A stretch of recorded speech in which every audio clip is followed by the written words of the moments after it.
আদালতের রায় ও নির্বাচন কমিশনের গেজেট বাস্তবায়নে অনতিবিলম্বে শপথ আয়োজন করা না হলে ঢাকাবাসীকে সাথে নিয়ে শপথের আয়োজন করা হবে জানান ইশরাক হোসেন। নগর ভবনে বহিরাগতদের কোনো ঠাঁই হবে না বলেও সাফ জানিয়ে দেন তিনি।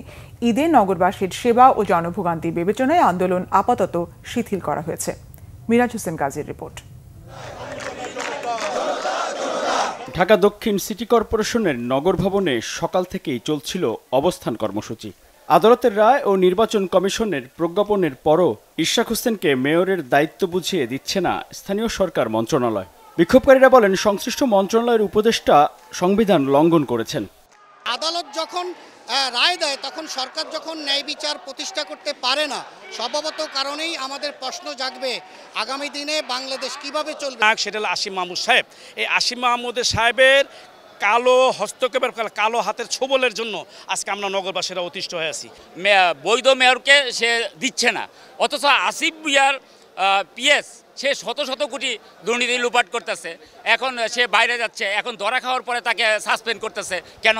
সে কি জানে না তার অনুমতি তাতে কি হয় নাই? মনে করছি নগরবাসী হিসেবে আজকেই ইশরাক সাহেবের ওতটা নিয়ে নেওয়া উচিত। গণতন্ত্রের প্রতি শ্রদ্ধাশীল হই, আমরা সভ্য নাগরিক হই, সভ্য গণতান্ত্রিক দেশ আমরা প্রতিষ্ঠিত করি, আইনের শাসন প্রতিষ্ঠিত করি। তাকে ওত নেওয়ার মাধ্যমে জাতিবোধহয় একটি কলঙ্ক থেকে মুক্ত হবে।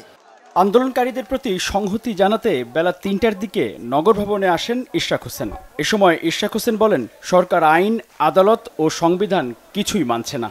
আমরা চাই না কোনো ধরনের একটা বাজে উদাহরণ সৃষ্টি হোক, কিন্তু এই সরকারকে এখন বাধ্য হয়ে বলতে হচ্ছে, আপনারা যদি অবিলম্বে শপথ গ্রহণের অনুষ্ঠানের ব্যবস্থা না করেন তাহলে ঢাকা শহরের দক্ষিণের ভোটারদেরকে সাথে নিয়ে আমি নিজেই শপথ করে আমি আমার চেয়ার গ্রহণ করব এবং নগর ভবন কিভাবে চলবে সেটা ঢাকাবাসী নির্ধারণ করবে।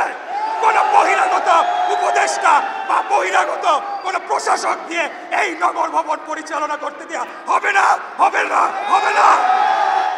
জনভোগান্তি বিবেচনায় কর্মসূচি আপাতত শিথিল করার ঘোষণা দিয়ে নগর ভবন থেকে বের হওয়ার সময় ইশরাক হোসেনকে জনতা অভিবাদন জানান। মিরাজ হোসেন গাজী, বাংলা ভিশন, ঢাকা।